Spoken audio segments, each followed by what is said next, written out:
ஏசாயா 6வது அதிகாரம் 1வது வசனம். Isaiah chapter 6 verse 1.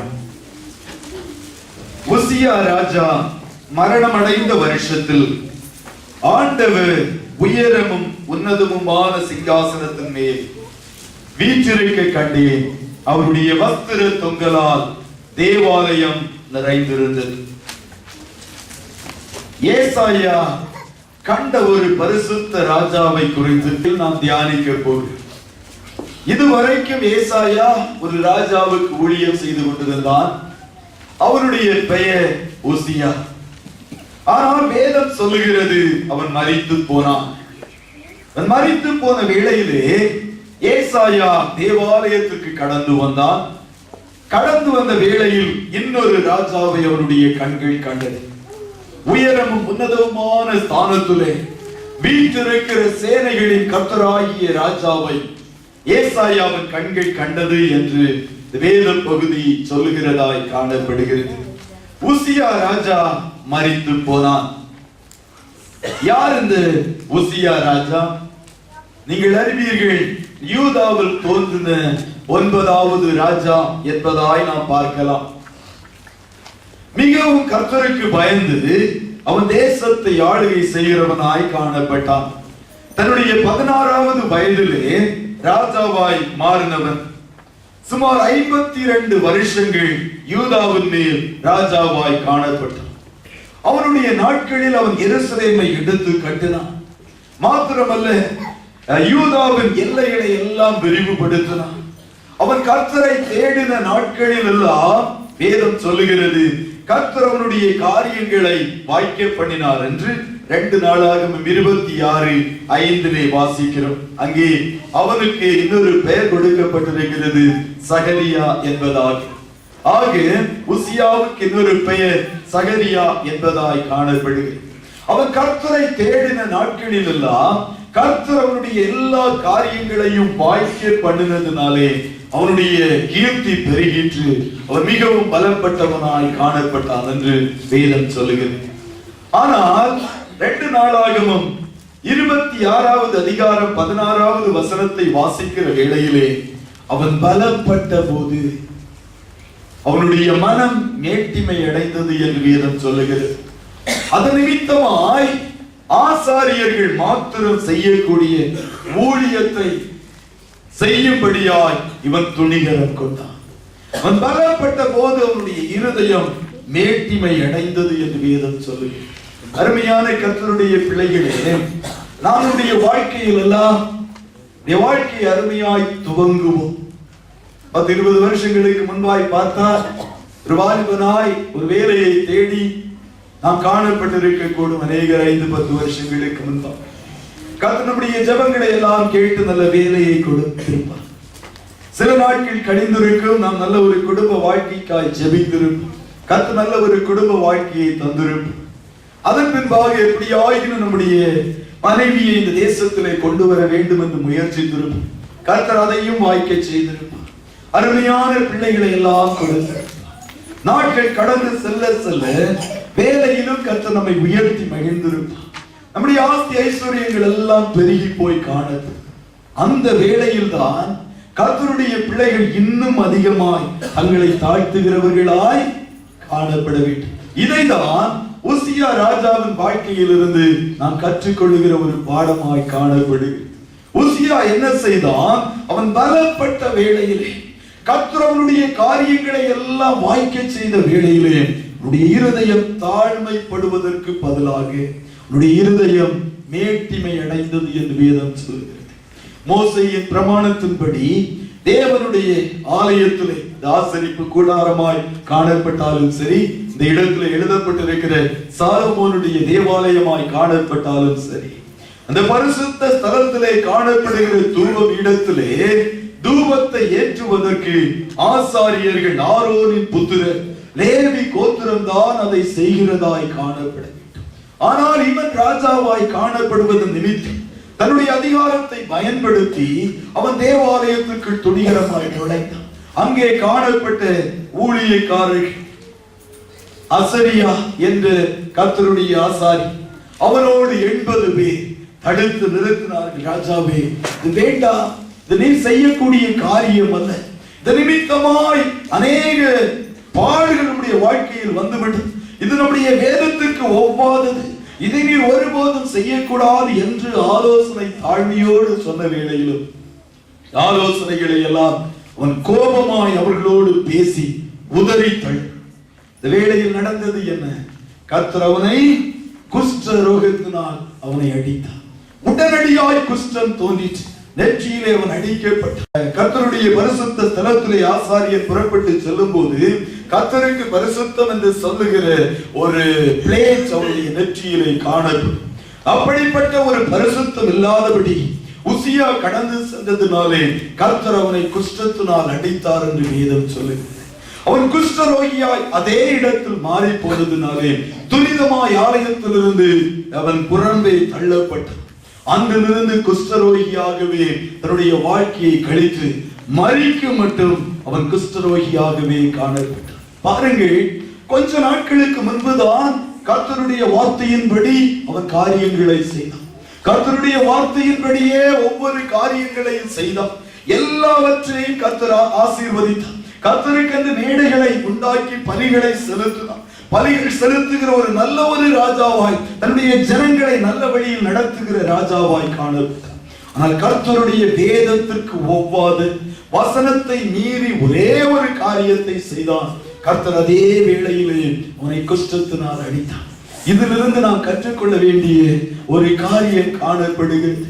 நாம் எவ்வளவாய் கர்த்தருக்காய் அநேக காரியங்களை செய்திருக்க, அநேக விதங்களில் கர்த்தருடைய ஊழியத்தை செய்திருக்க, ஊழியத்திற்கு உதவியாய் காணப்பட்டிருக்கலாம். எப்போது கர்த்தருடைய பிரமாணத்திற்கு விரோதமாய், அவருடைய வார்த்தைக்கு விரோதமாய் ஏதாவது காரியத்தை செய்தார், கர்த்தர் தன்னுடைய வார்த்தையை மீறி ஒருபோதும் ஒன்றையும் செய்கிற தேவன் அல்ல. வார்த்தையில் ஒரு நியாய தீர்ப்பு எழுதப்பட்டிருக்குமே என்றால், பிரமாணத்தில் ஒரு தீர்ப்பு எழுதப்பட்டிருக்குமே என்றால் நிச்சயமாய் நம்மை பாதிக்கிறதாய் காணப்படுகிறது. அது நிமித்தமாய் கர்த்தருடைய பிள்ளைகள் இன்னும் பயத்தோடு நடுக்கத்தோடு கர்த்தரை சேவிக்கிறவர்களாய் காணப்பட வேண்டும். உசியா அநேக நன்மைகளை செய்தான். கர்த்தருக்கு அநேக காரியங்களை செய்தான். எப்போது செய்யக்கூடாத காரியத்தை அவன் செய்தானோ அப்பொழுதே கர்த்தர் அவனை தண்டித்தார் என்று வேதம் சொல்லுகிறது. அது நிமித்தமாய் ஆலயத்திலிருந்து புறம்பாக்கப்பட்டான். அன்றிலிருந்து குஷ்டரோகியாகவே தன்னுடைய வாழ்க்கையை கழித்து தன்னுடைய குஷ்டத்திலேயே அவன் மரித்து போகிறவனாய் காணப்பட்டான் என்று வேதம் சொல்லுகிறது.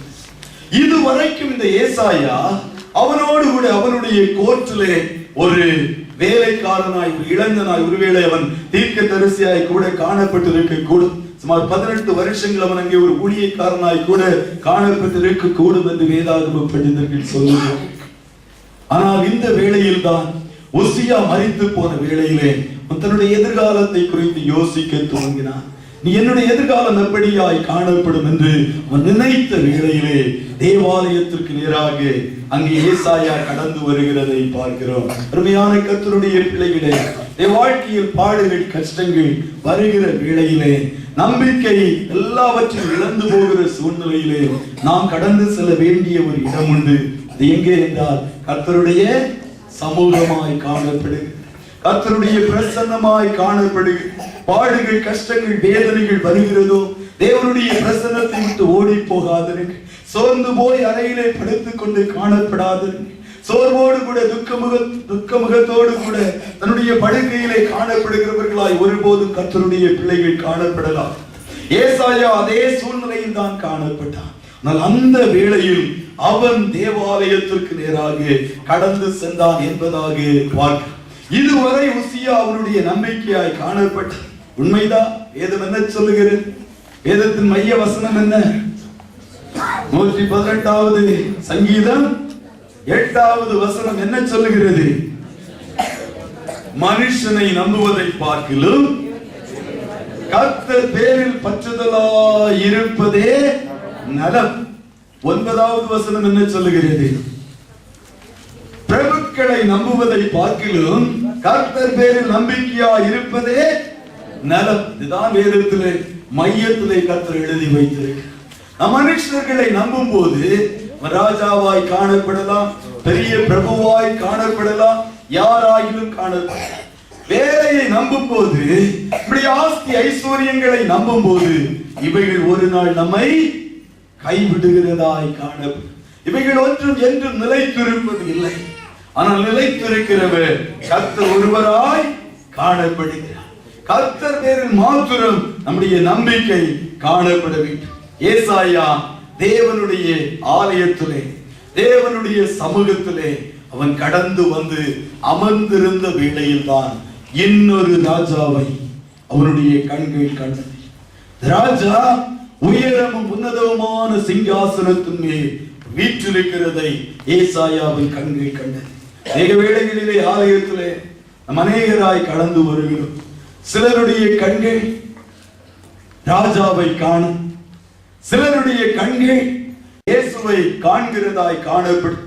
சிலருடைய இருதயம் ஆண்டவருடைய சமூகத்திலே சுக்குநூறாய் உடைக்கப்பட்டு கண்ணீர் சிந்துகிறதாய் காணப்படும். சிலர் பாவ மன்னிப்பு அடைந்து கதறுவார்கள். சிலர் கர்த்தருடைய ஆவியின் நிறைவினாலே அந்நிய பாஷைகளை எல்லாம் பேசி கர்த்தரை மகிமைப்படுத்துகிறவர்களாய் காணப்படுவார்கள். சிலர் ஆண்டவருடைய சமூகத்தில் வந்திருந்தால் வெளியே இருப்பது போல்தான் உள்ளேயும் காணப்படுவார். ஒரு மனம் திரும்புதல் உருவாவதே இல்லை. ஒருபோதும் கர்த்தருடைய வார்த்தைகள் கிரியை செய்வதே இல்லை. அதிலிருந்து நாம் கற்றுக்கொள்ளுகிற காரியம் என்ன?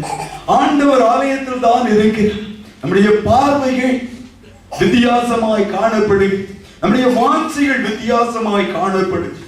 ஏசாயா மிகுந்த துக்கத்தோடு கூட ராஜா மறித்து போனார். இனி என்னுடைய எதிர்காலம் என்ன? ஆண்டவர் எனக்காய் என்னத்தை வைத்திருக்கிறார் என்று சொல்லி ஒரு எதிர்பார்ப்போடு தேவனுடைய சமூகத்தில் வந்தது நிமித்தம் அவனுடைய மனக்கண்கள் திறந்தது. அவனுடைய கண்கள் திறந்தது நிமித்தம் இன்னொரு ராஜாவை அவனுடைய கண்கள் கண்டது. அருமையான கர்த்தருடைய பிள்ளைகளே, கர்த்தருடைய ஆலயத்தில், கர்த்தருடைய சமூகத்தில் நீங்கள் வரும்போதெல்லாம் ஒரு எதிர்பார்ப்போடு இயேசு என்னும் ராஜாவை நான் சந்திக்க போகிறேன் என்ற ஒரு ஆவலோடு, என்ற ஒரு வாஞ்சையோடு நீங்கள் கடந்து வர வேண்டும். இந்த கிரேக்கர்கள் அந்திரேயாவை பார்த்து, பிலிப்புவை பார்த்து சொன்னார்கள், ஐயா, நாங்கள் இயேசுவை காண விரும்புகிறோம். ஒவ்வொரு முறை நீங்கள் ஆலயத்திற்கு வரும்போது இந்த ஒரே ஒரு நோக்கத்தோடு கூட மாத்திரம் நீங்கள் கடந்து வந்தால் நம்முடைய ஆராதனைகள் வித்தியாசமாய் காண, நம்முடைய துதியின் வேளைகள் வித்தியாசமாய் காண, தேவனை கண்கூடாய் பார்க்கலாம். தேவ பிரசன்னத்தின் நிறைவை உங்கள் கண்கள் காணும். அவருடைய அசைவாடுதலை உங்கள் வாழ்க்கையில் உணர முடியும். அவர் மரித்து போய் அடக்கம் பண்ணப்பட்டு கல்லறையில் காணப்படுகிற தேவன் அல்ல, ஒரு உயிரோடு இருக்கிற தேவன். உயிரோடு இருக்கிறவரை நம்முடைய கண்களால் பார்க்க முடியும், அவரை தொட முடியும், தரிசிக்க முடியும். வாஞ்சை நமக்குள்ளாய் காணப்படுமே என்றால் கர்த்தர் நிச்சயமாய் அதை செய்கிற ஆண்டவராய் காணப்படுகிறார். ஏசாயா ஒரு எதிர்பார்ப்போடு கூட தேவாலயத்தில் வந்த வேளையிலே அங்கே இன்னொரு ராஜாவை உயரமும் உன்னதமான ஸ்தானத்திலே அவர் வீற்றிருக்கிறார். ஒரு தரிசனத்தை அவன் காண்கிறவனாய் காணப்படுகிறதை பார்க்கிறார். ராஜா மகிமையின் ராஜா வீற்றிருக்கிற ஒரு தரிசனத்தை அவன் கண்டான். மாத்திரமல்ல, அதே வசனத்தின் பின்பகுதி சொல்லுகிறது, அவருடைய வஸ்திர தொங்கலால் தேவாலயம் நிறைந்திருந்தது. ராஜாவுடைய வஸ்திர தொங்கலால் ஆலயம் நிறைந்திருந்தது. கர்த்தருடைய பிள்ளைகளே, நான் சொன்னது போல ராஜாவை நம்முடைய கண்கள் காணுமே என்றால் இன்னொரு காரியத்தை நாம் உணரலாம். அவருடைய பிரசன்னத்தினால், அவருடைய சமூகத்தினால் தேவாலயம் நிறைந்திருக்கிற காட்சியை நிச்சயமாகவே நாம் பார்க்க முடியும். வஸ்திர தொங்கல் என்பது எதற்கு அடையாளமாய் காணப்படுகிறது? அவருடைய சமூகத்திற்கு அடையாளம், அவருடைய பிரசன்னத்திற்கு அடையாளமாய் காணப்படுகிறது.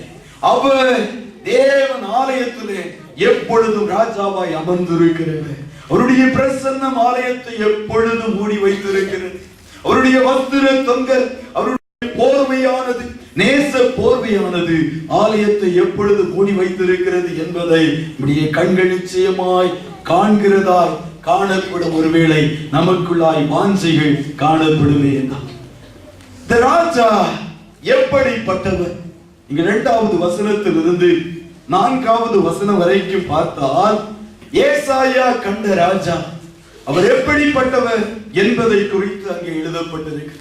அவர் மகா பரிசுத்தம் உள்ள தேவன் என்று 2 முதல் 4 வசனங்கள் சொல்லுகிறது. சேராபீன்கள் அவருக்கு மேலாக நின்றார்கள். அவர்களில் ஒவ்வொருவருக்கும் அவ்வாறு சட்டைகள் இருந்தன. அவனவன் 2 சட்டைகளால் தன் முகத்தை மூடி, 2 சட்டைகளால் தன் கால்களை மூடி, 2 சட்டைகளால் பறந்து ஒருவரை ஒருவர் நோக்கி, சேனைகளின் கர்த்தர் பரிசுத்தர், பரிசுத்தர், பரிசுத்தர், பூமி அனைத்தும் அவருடைய மகிமையால் நிறைந்திருக்கிறது என்று கூப்பிட்டு சொன்னார்கள். கூப்பிடுகிறவர்களின் சத்தத்தால் வாசல்களின் நிலைகள் அசைந்தது, ஆலயம் புகையினால் நிறைந்தது. சேராபீன்கள், ஏஞ்சலிக் பீயிங்ஸ், தேவதூதர்களை போன்ற ஜீவ ராசிகளாய் அவைகள் காணப்படுகிறது. இந்த சேராபீன்களை குறித்து வேதத்திலே இந்த ஒரு இடத்தில் மாத்திரம்தான் நாம் வாசிக்கிறோம். ஒரே ஒரு இடத்தில் தான் சேராபீன்கள் என்பதாக எழுதப்பட்டிருக்கிறது. அது இந்த 2வது வசனமாய் காணப்படுகிறது. தேவனை சுற்றிலும் அவருடைய சிங்காசனத்தை சுற்றிலும் சேராபீன்கள் நின்று கொண்டிருக்கிறது. ஒவ்வொரு சேராபீன்களுக்கும் எவ்வளவு சிறகுகள் காணப்பட்டது? 6 சிறகுகள் காணப்பட்டது. 2 சிறகுகளால் முகத்தை மூடி. ஏன் அவைகள் முகத்தை மூட வேண்டும்? மகா பரிசுத்தமுள்ள தேவன் அவருடைய மகிமையை பார்க்க கூடாமல் காணப்பட்டது நிமித்தமாய் 2 சிறகுகளால் தங்களுடைய கண்களை சேராபீன்கள் மூடி வைத்திருக்கிறதை பார்க்கிறோம். அருமையான கர்த்தருடைய பிள்ளைகளே, தாவீதின் மேல் அமர்ந்திருக்கிற ராஜா ஒரு மகா பரிசுத்தம் உள்ளதே. ஒவ்வொருவருக்குள்ளாய் ஒரு எண்ணம் காணப்பட வேண்டும். நாம் ஆராதிக்கிற தேவன் அவர் மகா பரிசுத்தம் உள்ளவர். நீங்கள் என்ன நினைக்கிறீர்கள் என்று தெரியவில்லை. தேவனுடைய குணாதிசயங்களிலே முக்கியமானது அவர் பரிசுத்தம் உள்ளதே. உலகத்திலே அநேக ஜனங்கள் சொல்லலாம், கோடிக்கணக்கான தெய்வங்கள் உண்டு என்றெல்லாம் சொல்லலாம். அவைகளெல்லாம் அசுத்தமானவை. அவைகளுடைய தீர்க்கதரிசிகள் அசுத்தமானவர்கள். அவைகளுடைய ஜனங்கள் அசுத்தமானவர்கள். நீங்கள் நானும் ஆராதிக்கிற ஒரே தேவன் மகா பரிசுத்தம் உள்ளவர் என்ற ஒரு சிந்தை கர்த்தருடைய பிள்ளைகளுக்குள்ளாய் காணப்பட வேண்டும். வேதத்திலே நீங்கள் அதே இடங்களிலே வாசிக்கலாம். ஆதியாகமம் 17வது அதிகாரம் 3வது வசனத்தை வாசிக்கிற வேளையிலே ஆபிரகாம் தேவனை தரிசித்தார்.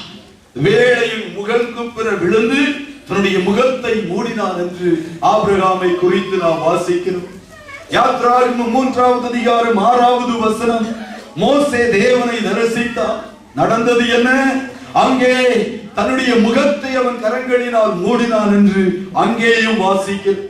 1 ராஜாக்கள் 19:13 வாசிக்கிற வேளையிலே எலியா தீர்க்கதரிசி கர்த்தருடைய சத்தத்தை கேட்டார், கர்த்தரை தரிசித்தார். நடந்தது என்ன? சால்வையினால் தன்னுடைய முகத்தை மூடிக்கொண்டார். மகா பரிசுத்தமுள்ள தேவனாய் காணப்படுகிறார். சங்கீதம் 89:7 சொல்லுகிறது, தேவன் பரிசுத்தம் உள்ளது, பரிசுத்தவான்களின் சபையிலே மிகவும் பயப்படத்தக்க அஞ்சப்படத்தக்கவர் என்பதாக அவரை குறித்து எழுதப்பட்டிருக்கிறது.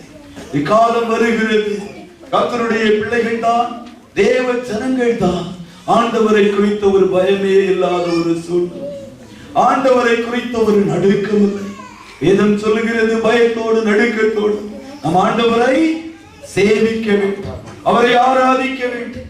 நம்மை சற்று ஆராய்ந்து பார்த்தால் எந்த நிலையிலே எங்கே இன்று காணப்படுகிறோம் என்பதை நாம் அறிந்து கொள்ளலாம். ஆலயத்திற்கு கடந்து வந்து கர்த்தரை ஆராதிக்க வருகிற வேளையிலே பயத்தோடு நடுக்கத்தோடும் பரிசுத்த அலங்காரத்தோடும் கர்த்தருடைய பிள்ளைகளாகிய நாம் வருகிறோமா என்று சற்று யோசிக்க கடமைப்பட்டவர்களாய் காணப்படுகிறோம். ஆண்டவர் மகா பரிசுத்தம் உள்ளது. அடுத்ததாய் பார்க்கும்போது 2 சிறகுகளால் தங்கள் கால்களை மூடி என்பதாய் எழுதப்பட்டிருக்கிறது. யாத்ராகமம் 3:5 வாசிக்கிற வேளையிலே ஆண்டவர் மோசேயை பார்த்து சொல்லுவார், மோசே, நீ நிற்கிற பூமி பரிசுத்தம் உள்ளது, ஆகையால் உடைய பாதரட்சைகளை கழற்றி போடு என்பதாய் அங்கே சொல்லுகிறதை பார்க்க எதற்கு ஒரு அடையாளமாய் காணப்படுகிறது. தேவ சமூகத்தில் பாதரட்சியோடு கூட தைரியமாய் துணிந்து அவன் மோசே கடந்து சென்றிருக்க ஆண்டவர் ஒரு விதத்தில் இப்படியும் எடுக்கலாம். உன்னை நீ தாழ்த்து, உன்னை நீ தாழ்த்து கால்களை மூடுவது நம்மை தாழ்த்துவதற்கு அடையாளமாய் கூட காணப்படுது. உலகத்தில் எத்தனை மேட்டிமைகள் நமக்கு காணப்பட்டால் வேலைகளினால் மேட்டிமைகள் காணப்படலாம். நம்முடைய பொசிஷன் அந்தஸ்துகளை கொண்டு வருகிறதாய் காணப்படும். ஆஸ்தி ஐஸ்வர்யங்கள் நம்மை மேட்டிமை அடையும்படி செய்கிறதாய் காணப்படலாம். ஆலயத்துக்குள்ளாய் பிரவேசிப்பதற்கு முன்பு எல்லாவற்றையும் வெளியே வைத்துள்ளது. காரணம், உள்ளே வருகிற வேளையில் நீங்களும் நானும் யாரை சந்திக்கும்படி வருகிறோம்? ராஜாவை சந்திக்கும்படி வருகிறோம். இந்த ராஜாவுக்கு மேலாக நம்மை உயர்த்துவதற்கு நம்ம என்னதான் காணப்படுகிறது? அவருக்கு மேலாய் எந்த தகுதியை, மேன்மையை, உயர்வாய் நாம் கருத முடியும்? இரண்ட சராசரங்களை சிருஷ்டித்து சர்வ வல்லமையுள்ள தேவன், மனுஷனுடைய இருதயத்தை அவருடைய கரத்தில் நீர்த்துளியை போல வைத்திருக்கிற தேவன், எல்லாம் அவரால் செய்யக்கூடும். அவருக்கு முன்பாய் எந்த மனுஷன் தன்னை உயர்த்த முடியும்? ஆகியால் சேராபீன்கள் கால்களை மூடி ஆண்டவருடைய சமூகத்திலே தங்களை தாழ்த்துகிறவைகளாய் காணப்படுகிறதை வேதத்தின் வாயிலாய் பார்க்கிறவர்களாய் காணப்படுகிறது. தேவன் பரிசுத்தம் உள்ளவர் மாத்திரமல்ல, அவருக்கு முன்பாக நம்மை தாழ்த்த நாம் பழகிக் கொள்ள வேண்டும். அடுத்ததாய் 2 சிறகுகள் எதை குறிக்கிறதாய் காணப்படுகிறது? 2 சிறகுகளால் சேராபீன்கள் பறந்து கொண்டு காணப்பட்டது என்று வேதம் சொல்லுகிறது. இது எதற்கு அடையாளம்? Ready to serve the Lord. ஆண்டவருக்கு சேவை செய்வதற்கு நாங்கள் ஆயத்தம். சொல்லுங்க கர்த்தாவே, நாங்கள் கேட்கிறோம். நீர் சொல்லும், நாங்கள் அதன்படி செய்கிறோம். அருமையான சகோதரனே, சகோதரியே, கர்த்தருடைய ஆலயத்திற்குள்ளாய் பிரவேசிக்கும் போது ஆண்டவரே நீர் பேசும் ஐயா, உடைய வசனத்தை அனுப்புவீராக. வசனத்தை கேட்கிறவர்களாய் மாத்திரமல்ல, அதன்படி செய்வதற்கு நாங்கள் ஆயத்தம். நாங்கள் கீழ்ப்படிவதற்கு ஆயத்தம். உடைய வார்த்தையின்படியே செய்வதற்கு நாங்கள் ஆயத்தம். உடைய சித்தத்தை, எங்களை குறித்த உடைய சிந்தையை இன்று வெளிப்படுத்துவீராக.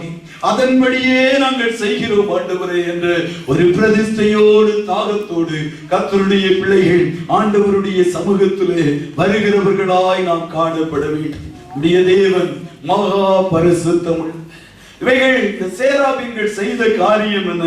ஒரே ஒரு பாடலை அவைகள் திரும்ப திரும்ப பாடிக்கொண்டு காணப்பட்டன. ஒருவரை ஒருவர் நோக்கி சேனைகளின் கர்த்தர் பரிசுத்த பரிசுத்த பரிசுத்த, பூமி அனைத்தும் அவருடைய மகிமையால் நிறைந்திருக்கிறது என்று கூப்பிட்டு சொன்னார்கள்.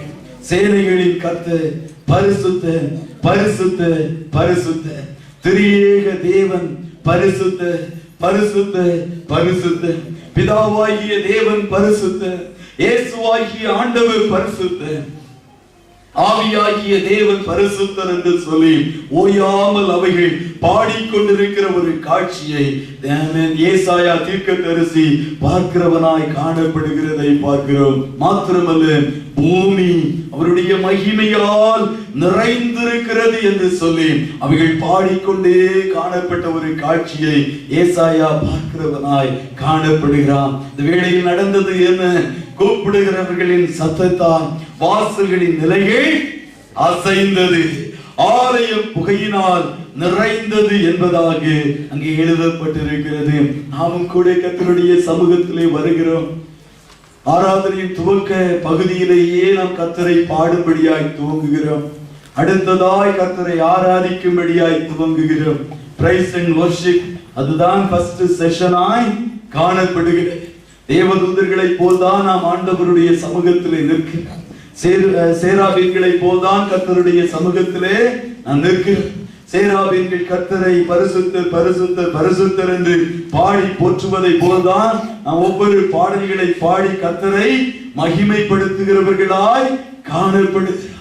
மகிமைப்படுத்துகிற வேளையிலே சேராபீன்களை போல கர்த்தருடைய பரிசுத்தத்தை குறித்த ஒரு பயத்தோடு கர்த்தருடைய சமூகத்திலே நம்மை தாழ்த்தி, கர்த்தருடைய சமூகத்திலே ஆண்டவரே ஒவ்வொரு பாடல்களும் ஒரு பாடல்களாய் அல்ல, இந்த பாடல்களின் வரிகளில் காணப்படுகிற அர்த்தத்தை உணர்ந்து, நமக்கு முன்பாக அநேக ஜனங்கள் காணப்படுகிறார்களே, இவருடைய வாழ்க்கையில் ஒரு விடுதலை வேண்டுமே என்ற ஒரு ஏக்கத்தோடு தாகத்தோடு நாம் பாடுகிறவர்களாய் காணப்பட்டால் கர்த்தருடைய மகிமையின் சமூகம் இறங்கு.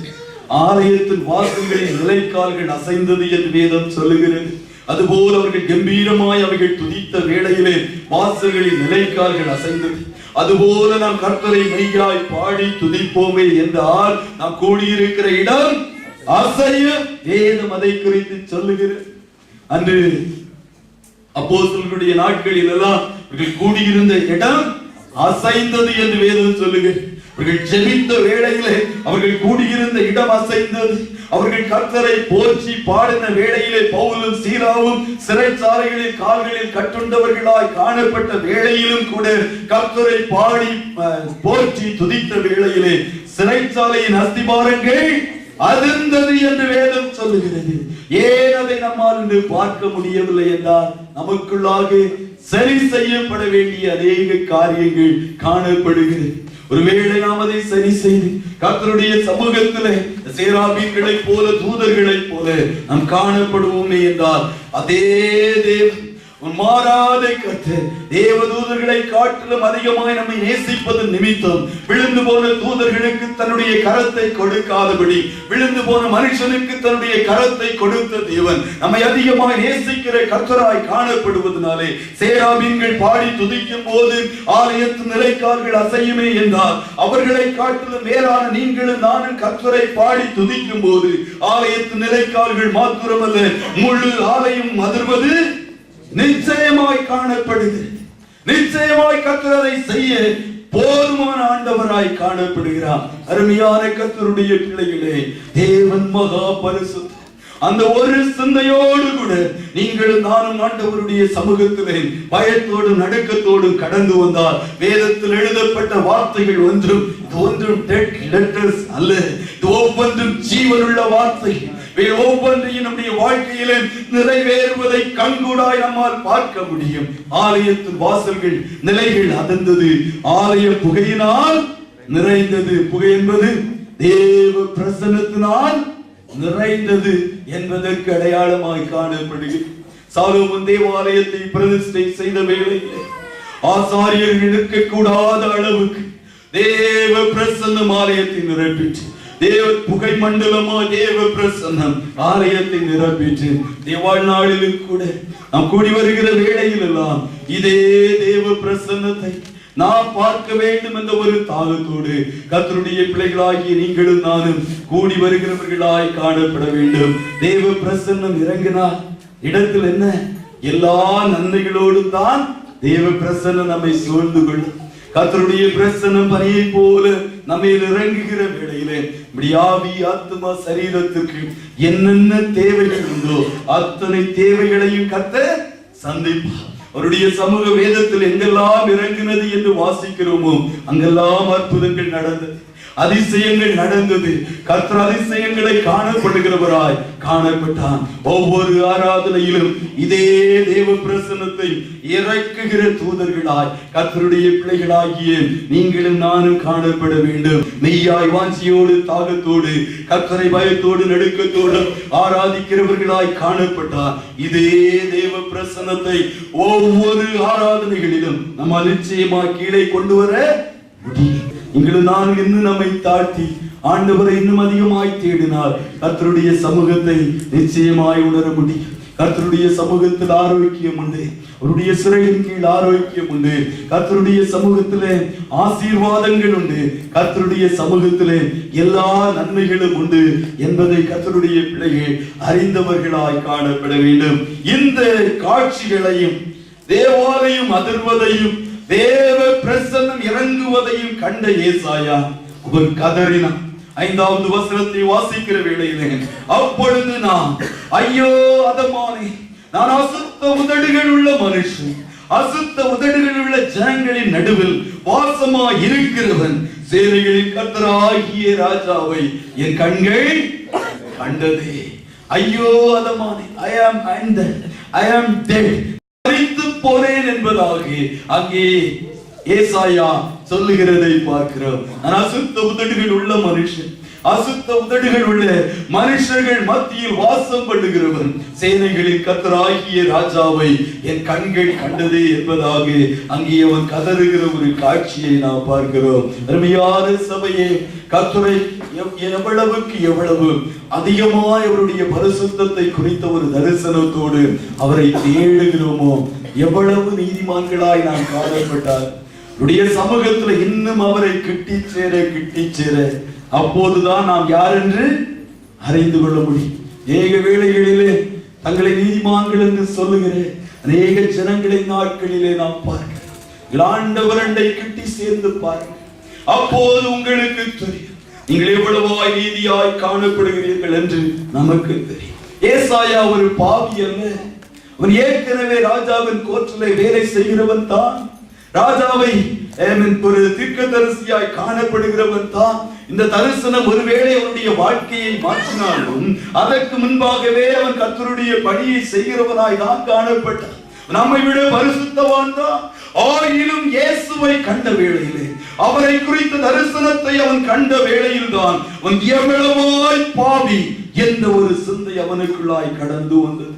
ஒருவேளை நம்மை குறித்து சிந்தை நமக்குள்ளாய் காணப்படுமே என்றால் இன்று நீங்கள் இயேசுவண்டை கிட்டி சேர்ந்து பாருங்கள். அந்த நிலை கண்ணாடியின் அருகில் இன்னும் கொஞ்சம் நெருங்கி பாருங்கள். அப்போதுதான் நமக்கு தெரியும், ஐயோ என்னுடைய நீதி எல்லாம் அழுக்கான கந்தையாய் காணப்படுகிறது.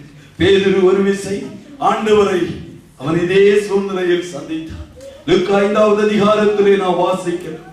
ஆண்டவரனுடைய படகில் ஏறி ஊழியத்தை எல்லாம் செய்த பின்பு சொன்னார், நீ உன்னுடைய படவை எடுத்துக்கொண்டு போ, ஆழத்திலே வலையை போடு என்று. அநேக மீன்கள் அகப்பட்டு பேதுரு ஏற்கனவே முயற்சி செய்து எல்லாவற்றிலும் தோல்வி அடைந்தவனாய் காணப்பட்டான். வேளையில் தான் சொன்னான், என்னை விட்டு போய்விடும் என்பதாக.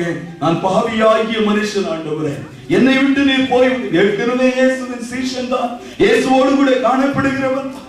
இந்த காரியத்தை கண்டவுடன் கர்த்தருடைய வார்த்தைக்கு கீழ்ப்படிந்து மீன்களே வலை முழுவதும் நிரப்புவதை பார்த்த உடனே, திரளான மீன்கள் வலையில் ஏறினதை கண்ட உடனே அங்கே சொல்லுகிறான், நான் பாவியாகிய மனுஷன் ஆண்டவரே, என்னை விட்டு போய்விடும் என்பதாகி அங்கே அவன் கதறுகிற காட்சியை பார்க்கிறோம். இங்கே ஏசாயா அலறுகிறார், ஆண்டவரே நான் செத்து போனேன், மறைத்து போனேன், என்னுடைய உதடுகள் அசுத்தமானவைகள், நான் தீர்க்கதரிசி ஆனால் என்னுடைய உதடுகள் அசுத்தமானவைகள், அசுத்தமான உதடுகள் உள்ள மனுஷர்கள் மத்தியில் நான் ஜீவி செய்கிறவனால் காணப்படுகிறேன் என்று சொல்லி அங்கே அவன் முறையிடுகிற, கூக்குரல் இடுகிற காரியத்தை அங்கே நாம் பார்க்கிறோம். காரணம் என்ன?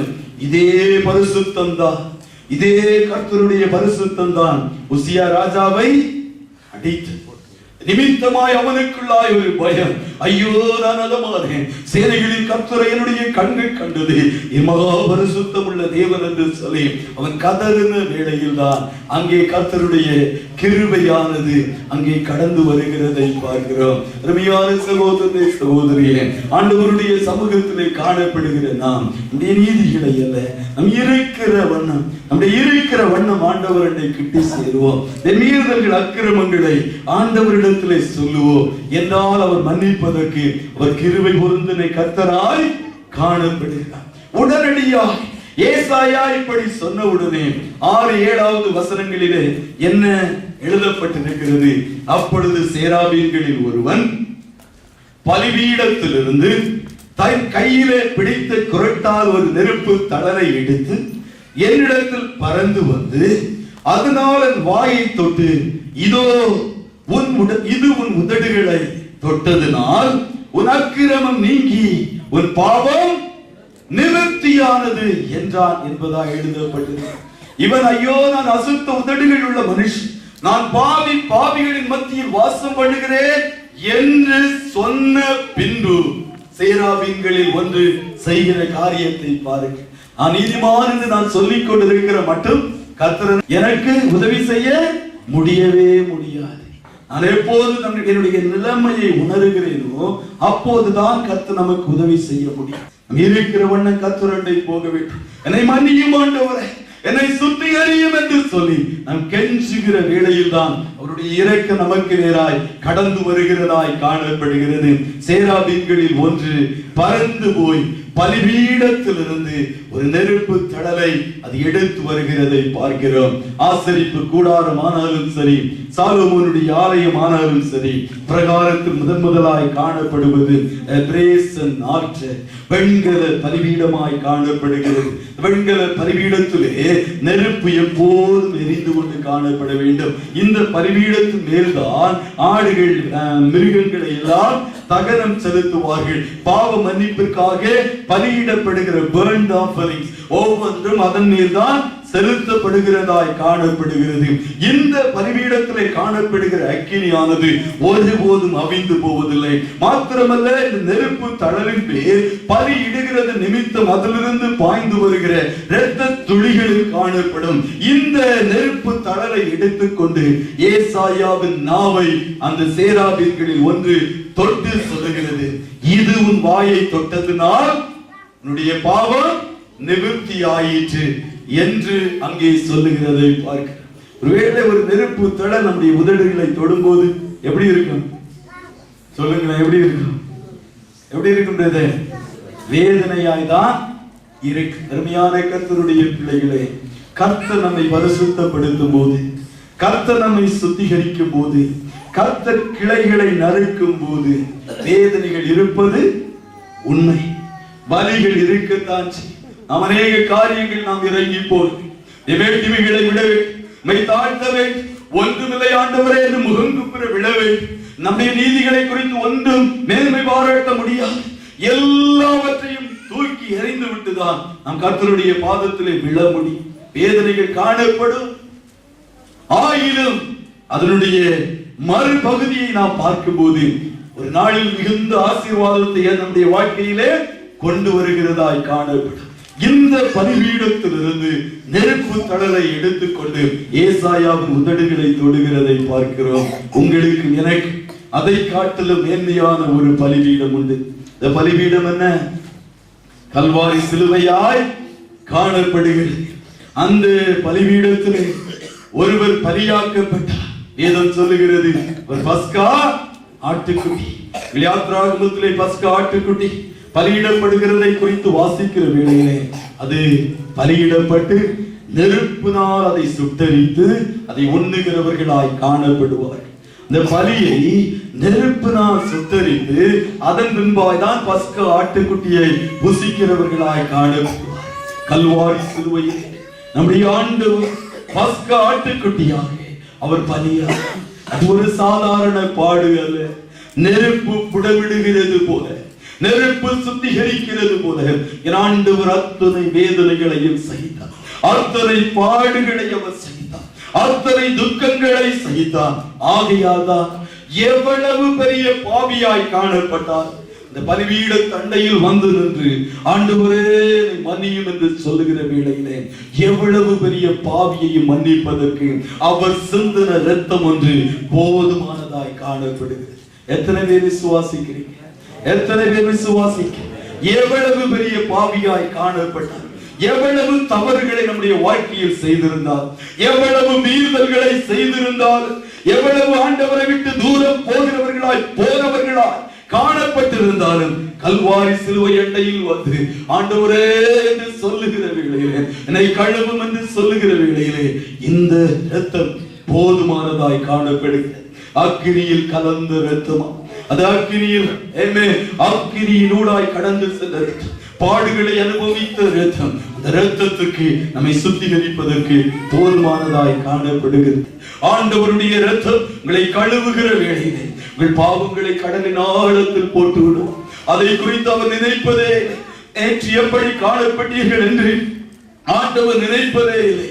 இப்பொழுதே உங்களை புது சிருஷ்டியாய் மாற்றுகிற தேவனாய் அவர் காணப்படுகிறார். ஆகியால் ஒருவேளை பாவத்தை குறித்த ஒரு உணர்வு இப்பொழுது உடைய இருதயங்களில் தோன்றுகிறதாய் காணப்பட்டார். யாராய் இருந்தாலும் சரி சகோதரனே, உங்களுக்கு ஒரு நற்செய்தி காணப்படுகிறது. ஆண்டவர் உங்களை சுத்திகரிப்பதற்கு அவர் போதுமானவராய் காணப்படுகிறார். நீங்களும் நானும் சொல்ல வேண்டியது, என்னை கழுவும் ஆண்டவரே, என்னை மன்னியும் என்று ஒரு வார்த்தை சொல்லி பாருங்கள். உடனடியாய் கர்த்தர் உங்களை கழுவி சுத்திகரிப்பதற்கு அவர் போதுமான தேவனாய் காணப்படுகிறார் என்பதிலே ஒரு சந்தேகமும் இல்லை. அதன் பின்பாய் நாம் பார்க்கிற வேளையில் தான் 8வது வசனம், பின்பு யாரை நான் அனுப்புவேன்? யார் நமது காரியமாய் போ? யாரை நான் அனுப்புவேன்? யார் நமது காரியமாய் போ? இயேசு சொல்லுகிறார், யாரை நான் அனுப்புவேன்? யார் திரியேக தேவனுடைய, நமது புளூரலிலே திரியேக தேவனுடைய காரியமாய் போவான் என்று உரைக்கிற ஆண்டவருடைய சத்தத்தை கேட்டேன். இதோ அடியேன் இருக்கிறேன் ஆண்டவரே, என்னை அனுப்பு. அருமையான கர்த்தருடைய பிள்ளைகளே, அநேக வேளைகளில் கர்த்தருடைய ஊழியம் கனவீனப்படுகிறதன் காரணம் ஏன் தெரியுமா? அநேக தொடப்படாதபடி, கல்வாரி சிலுவையினூடாய் கடந்து செல்லாதபடி, பாவ மன்னிப்பு நிச்சயத்தை பெறாதபடி, தாக்கிரியினால் சந்திக்கப்படாதபடி, புடமிடாதபடி கடந்து வருகிறது நிமித்தமாய் தான் வேதம் தெளிவாய் சொல்லுகிறது, ஒருவனாரோரை போல அழைக்கப்பட்டால் ஒளியே கனமான ஊழியத்திற்கு வராதிருக்க கடவுள். எல்லோரும் கர்த்தருடைய வேலையை செய்ய வேண்டும். கர்த்தருடைய ஆசாரிய ஊழியமானது மிகவும் கனத்துக்குரியதாய் காணப்படுகிறது. இங்கே ஏசாயா சொல்லுகிறான், என்னை அனுப்பும் ஆண்டவரே, நான் போகிறேன். ஆண்டவர் அவனை பார்த்தார், அவருடைய இருதயம் ஏற்றதாய் காணப்பட்டது. ஏசாயாவை போல ஒரு தீர்க்கதரிசி, ஒருவேளை மோசேயை குறித்து பெரிய தீர்க்கதரிசி என்றெல்லாம் சொல்லலாம். ஏசாயாவை போல இயேசு கிறிஸ்துவை குறித்து தீர்க்க தரிசனம் சொன்ன வேறொரு தீர்க்கதரிசி வேதத்தில் காணப்படவே இல்லை. இயேசுவுக்கு முன்பாய் 700 வருஷங்களுக்கு முன்பாய் வாழ்ந்தவர். இயேசு ஒரு கன்னிகையின் மூலமாய் கர்ப்பம் தரிக்கப்பட்டு பிறக்க வேண்டும் என்று ஏசாயா 7:14 எழுதி வைத்தார்.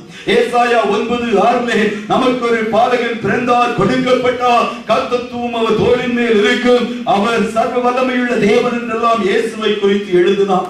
ஏசாயா 61:1-3 வாசிக்கிற வேளையிலே இயேசுவின் ஊழியம் எப்படிப்பட்டதாய் காணப்படும்? நொறுங்குண்டவர்களின் காயங்களை கட்டுவதாய் காணப்படும், சாம்பலுக்கு பதிலாய் சிங்காரத்தை கொடுப்பார், மகிழ்ச்சியை கொடுப்பார் என்பதாய் எழுதினார். ஏசாயா 53வது அதிகாரத்திலே இயேசுவின் பாடும் மரணங்களை குறித்து அதிகமாக எழுதினார். குறிப்பா ஏசாயாவிலே 66 அதிகாரங்கள் உண்டு. முதல் 39 அதிகாரங்களும் பழைய ஏற்பாட்டுக்கு ஒப்பாகவும், 40 66 27 அதிகாரங்கள் புதிய ஏற்பாட்டிற்கு ஒப்பாகவும் இருக்கிறதை நீங்கள் பார்க்கலாம். 40வது அதிகாரத்தின் துவக்கத்திலிருந்து வாசிக்கும் போது, ஜனத்தை ஆற்றுங்கள் தேற்றுங்கள் என்று சொல்லி கர்த்தருடைய ஆவியானவருடைய ஊழியம், ஒரு புதிய ஏற்பாட்டு ஊழியம் துவங்குகிறதை நீங்கள் வாசித்தால் அறிந்து கொள்ளலாம். ஒரு குட்டி வேதாகமாகவே அவருடைய தீர்க்க தரிசன புஸ்தகம் மாறி போய் இருக்கிறதை பார்க்க முடியும். காரணம் என்ன? கர்த்தரால் தொடரப்பட்டு அனுப்பப்பட்ட பாத்திரம். அருமையான கர்த்தருடைய பிள்ளைகளே, ஆண்டவருடைய சமூகத்திலே வந்திருக்கிற நீங்கள் பாக்கியவான்கள்.